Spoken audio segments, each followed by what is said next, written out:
आपका परिवार भी आपको वो कंफर्ट नहीं दे सकता जो पवित्र आत्मा दे सकता है। जीसस इतने स्ट्रॉन्ग वर्ड्स का कभी यूज नहीं करते कि मैं तुम्हें अनाथ नहीं छोड़ूंगा।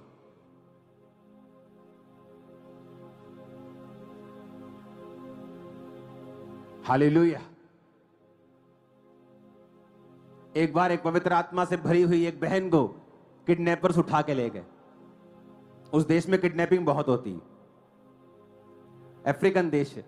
उठा के ले गए गाड़ी में, तो वो गैर भाषा बोलने लग गई, ऊंची ऊंची ऊंची ऊंची ऊंची ऊंची।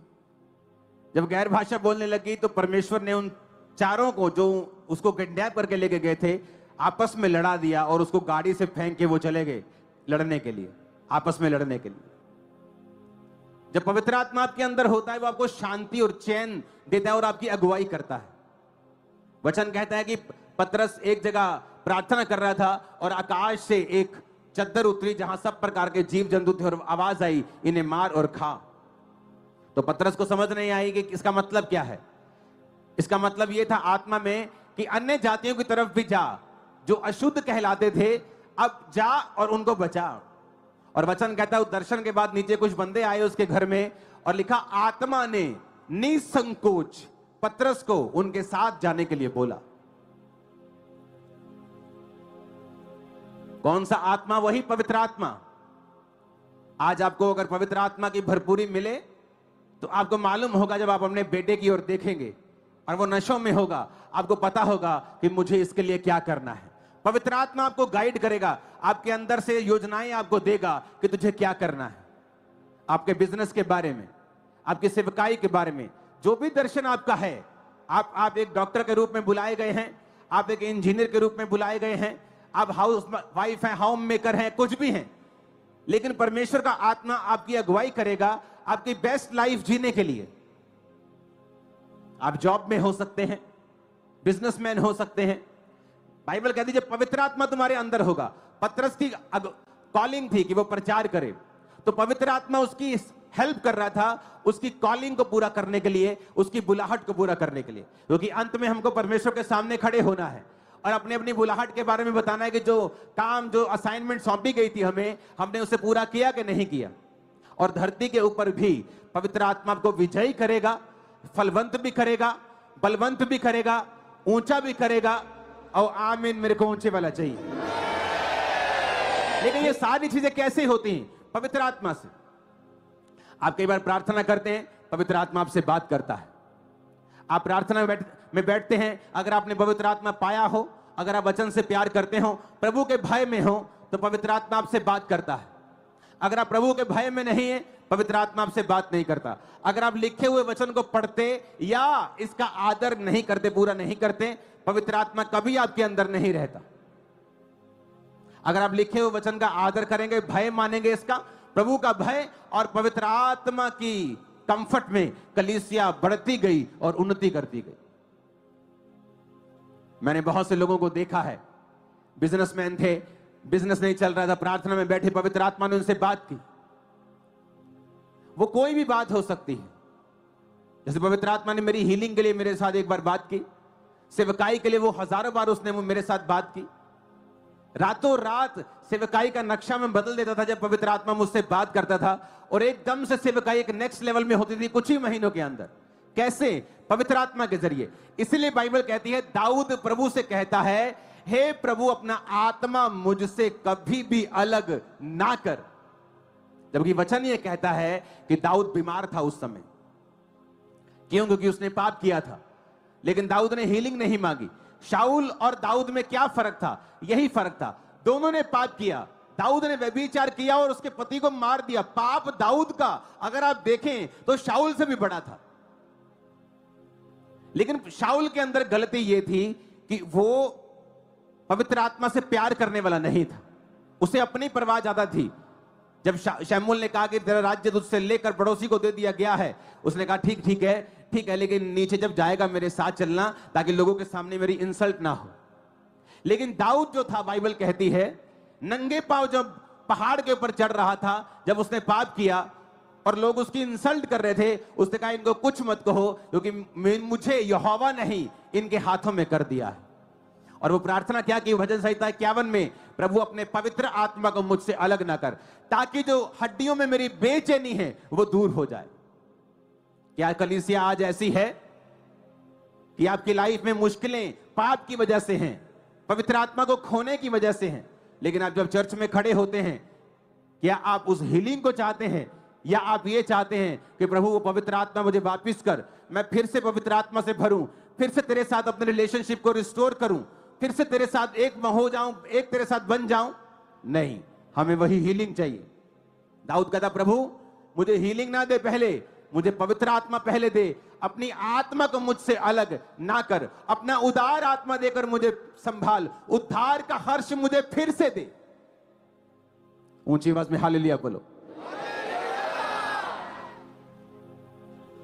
आज पवित्र आत्मा को पाने की प्यास, उसको खोने का डर जब कलीसिया में नहीं है, तो शैतान आपकी लाइफ में फुल प्ले कर रहा है, पूरा काम कर रहा है। ना तो उसकी प्यास है, ना तो उसको खोने का डर है।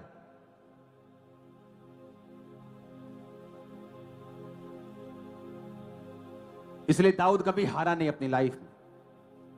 उसे मालूम था कि पवित्र आत्मा हर बार उससे बात करता है, हर लड़ाई में जाने से पहले उसे एक नई स्ट्रेटेजी देता है। कई सेवकाइयां आपने खड़ी हुई देखी होंगी जो चली, लेकिन उसके बाद उस पास्टर का संबंध पवित्र आत्मा से टूट गया। अब वो उसी पुरानी रेवलेशन पे चल रही हैं, और इसीलिए वहां के लोग जो हैं वो निराश हो चुके हैं, निरुत्साहित हो चुके हैं। कलीसिया सिर्फ इसलिए आ रहे क्योंकि वो क्रिश्चियन हैं, सुसमाचार को फैलाने का काम या एक प्रभु के लिए जो फायर होनी चाहिए वो उनके हृदय में नहीं है, क्योंकि पास्टर को हर रोज पवित्र आत्मा में रिन्यू होना पड़ता है, रोज उसकी गाइडेंस लेनी पड़ती है, क्योंकि रोज उसके लिए लड़ाई है। हालेलुया। पवित्र आत्मा को रखना अपनी लाइफ में कितना इंपॉर्टेंट। सबको जय मसीह की। God bless you all of you. कैसे हैं आप सब? आशा करता हूँ परमेश्वर के वचन और प्रार्थना दुआओं में और एक दूसरे के प्रेम में बने होंगे। तो दोस्तों, भाइयों और बहनों, मैं आज आपके लिए एक ऐसा विषय लेकर आया हूँ जिस विषय के बारे में हम आपको उस वचन के द्वारा आपको समझाना चाहते हैं, जिस वचन से आप अपने मन का बोझ, अपनी सारी चिंताएं, अपनी हर एक बात को परमेश्वर के चरणों में सौंप सकते हैं। और परमेश्वर आपसे क्या कहता है ये आपको इस वचन के द्वारा पता पड़ेगा। तो दोस्तों, आज बहुत से लोग ऐसे हैं जो परमेश्वर के करीब तो हैं, पर परमेश्वर के वचन को पढ़ते भी हैं और चर्च भी जाते हैं, सब कुछ करने के बाद भी उन्हें परमेश्वर के बातों का जवाब का अर्थ नहीं मिलता। जैसे आप देखते हैं, परमेश्वर ने हमेशा दृष्टांतों में ही बात की है। हम देखते आ रहे हैं कि परमेश्वर ने जब जब हमें कुछ समझाया है या बाइबल के द्वारा हमें एग्जाम्पल दिए हैं, तो उसके अंदर परमेश्वर हमें उन तरह से बताता है ताकि हम समझे और कोई ना समझे। इसका मतलब ये है कि हमें सबसे पहले हमारे लर्निंग के ऊपर फोकस करना होगा, हमारे समझने के ऊपर फोकस करना होगा, क्योंकि परमेश्वर हमसे कई दफा बात करता है, पर हम ये सोचते हैं कि परमेश्वर हमसे नहीं परंतु सबसे बात करता है और हमारे तरफ नहीं देख रहा परंतु सबके तरफ उसका ध्यान है। तो ऐसा क्यों होता है कि हम बाइबल भी पढ़ रहे हैं, वचन भी पढ़ रहे हैं, पर अगर हम वचन को समझ रहे हैं और वचन पे चल रहे हैं तो हमारी दुआएं पूरी क्यों नहीं होती, हमारे काम क्यों नहीं पूरे होते? उसमें एक ही थोड़ी सी चीज है जो आप अगर सुधार सकते हैं। मैंने उस पर काम किया है, मैं उसी अनुभव से आपको बता रहा हूँ। आपके जीवन में भी आप इसे इम्प्लीमेंट करें, परमेश्वर आपको आशीष देगा और आपको बरकत देगा और आपको बहुत सारी ब्लेसिंग्स भी देगा और आपको परमेश्वर उपयोग भी करेगा। तो दोस्तों, वो वचन है 1 पतरस 5 और उसका 6 वचन। तो वचन में पढ़ने जा रहा हूँ, आप भी निकाल सकते हैं अपने बाइबल में और उसे पढ़े। उसमें लिखा है 1 पतरस 5:6 में, इसलिए परमेश्वर के बलवंत हाथ के नीचे दीनता से रहो जिससे वह तुम्हें उचित समय पर बढ़ाए। Praise the Lord. मेरे भाई बहनों, ये परमेश्वर का वचन हमसे क्या कहता है? इसमें 3 चीज परमेश्वर ने हमें कही है। फर्स्ट है कि इसलिए परमेश्वर के बलवंत हाथ के नीचे दीनता के साथ रहो। इसलिए परमेश्वर के बलवंत हाथ के नीचे दीनता से रहो। फ्रेंड्स, भाइयों बहनों, दीनता से रहने का मतलब है इसमें 3 चीज आपको परमेश्वर दर्शा रहा है। हम जब भी वचन पढ़ते हैं तो उन वचन में ये जरूर ध्यान दें कि परमेश्वर हमसे क्या बोलना चाह रहा है और हम क्या समझ रहे हैं। उसने कहा है बलवंत हाथ और दीनता, और उसके साथ साथ उसने कहा है कि वो आपको बढ़ाएगा। मतलब उसमें साफ साफ लिखा है बलवंत हाथ के नीचे रहो, और उसके साथ साथ परमेश्वर आपको बढ़ाना चाहता है। आपको बताना चाह रहा हूं, इस वचन के अंदर परमेश्वर ये कह रहा है उसके बलवंत हाथ के नीचे रहो। कैसे रहो? दीनता के साथ। जब हम दीनता के साथ रहेंगे तो परमेश्वर हमें उचित समय में बढ़ाएगा।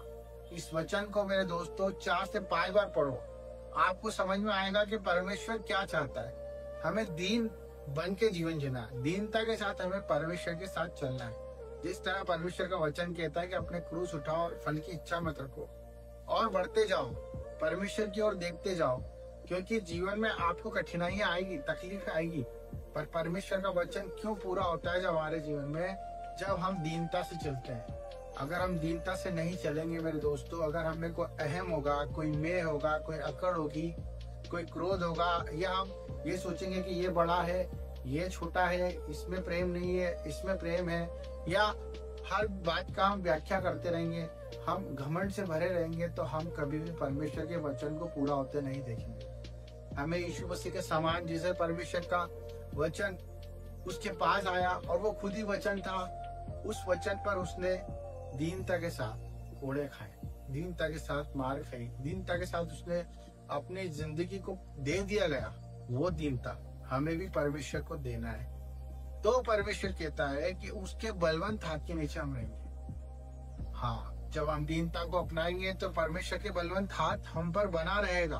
और बलवंत हाथ नहीं, बलवंत हाथ, वो बलवंत हाथ जिसमें आशीषें हैं, जिसमें चंगाइयां हैं, जिसमें छुटकारा है, जिसमें आपके लिए वो हर एक रहस्य, हर एक वो आशीषें रखिए जो आप आज मांग रहे हैं। दीनता और बलवंत हाथ। परमेश्वर क्यों आपसे ऐसा बोल रहा है? क्योंकि हम कहीं ना कहीं क्रूर होते हैं, कहीं ना कहीं हम अपनी समझ का सहारा ले लेते हैं। क्योंकि परमेश्वर का वचन एक ये भी कहता है कि तू अपनी समझ का सहारा लेना, वरना संपूर्ण मन से परमेश्वर की अधीनता में चलना। ये सब क्यों कहा गया है? परमेश्वर ने हमें उचित समय पे बढ़ाने के लिए कहा है इस वचन में। अब उचित समय आपको नहीं पता है, परंतु परमेश्वर को पता है। उसी प्रकार जब कुम्हार इस मिट्टी को बनाता है दोस्तों, तो मिट्टी को बहुत सानता है, बहुत रोंदता है, और फिर उसको चक्के पे डाल के बहुत घुमाता है, फिर आकार भी देता है, फिर जाके एक मटका बनता है। उसी प्रकार जब तक हम उस कुम्हार को, उस परमेश्वर के पुत्र को, उस परमेश्वर को, पवित्र आत्मा को अपना जीवन नहीं सौंपेंगे, तो हम इस वचन को अपने जीवन में पूरा होते नहीं देखेंगे। हम चंगाई नहीं होते देखेंगे, हम छुटकारा होता नहीं देखेंगे, हम ब्लेस होते नहीं देखेंगे अपने आप को, हम परमेश्वर के करीब नहीं देखेंगे अपने आप को, उसके प्रेम को नहीं जान पाएंगे। तो परमेश्वर हमसे सिर्फ यही चाहता है मेरे दोस्तों, मेरे भाइयों, मेरे बहनों, कि हम समर्पण कर दें। यस, हम अपनी तकलीफों को समर्पण कर दें, अपनी बुराइयों को, अपनी हर एक सोच को, हर एक प्रकार की चिंताओं को जो आज आपके जीवन में बढ़ रही है, जिसका सॉल्यूशन नहीं दिखता है, जिसके लिए आप दिन रात प्रयास कर रहे, कोशिशें कर रहे, करना बंद कर दीजिए। क्योंकि परमेश्वर का वचन कहता है कि दीन बनो, दीनता से चलो, नम्र बनो। जब आप नम्र बनोगे, उसके आज्ञाकारिता में चलोगे, तो वो उसकी तरह से हमें बनाएगा। क्योंकि जन्म देने वाला वो है, और उसी ने हमें रचा, उसी ने हमें गढ़ा, और उसी ने हमें मुर्दों में से जीवित किया। तो हम अपने आप में कैसे अधिकार रख सकते हैं? हम कुछ भी नहीं है। अपनी सारी चिंता, अपनी सारी टेंशन्स, माँ बाप की, परिवार की, कर्जों की, बीवियों की, बच्चों की, पढ़ाई की, एनीवे टेंशन्स, सब परमेश्वर के अधीनता के साथ दीनता में आ जाओ। जब हम दीनता में आ जाएंगे तो परमेश्वर के इस वचन को पूरा होते देखेंगे।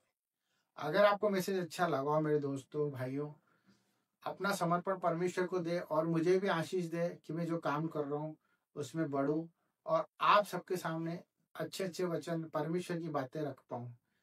तो thank you for watching my channel. सबको जय मसीह।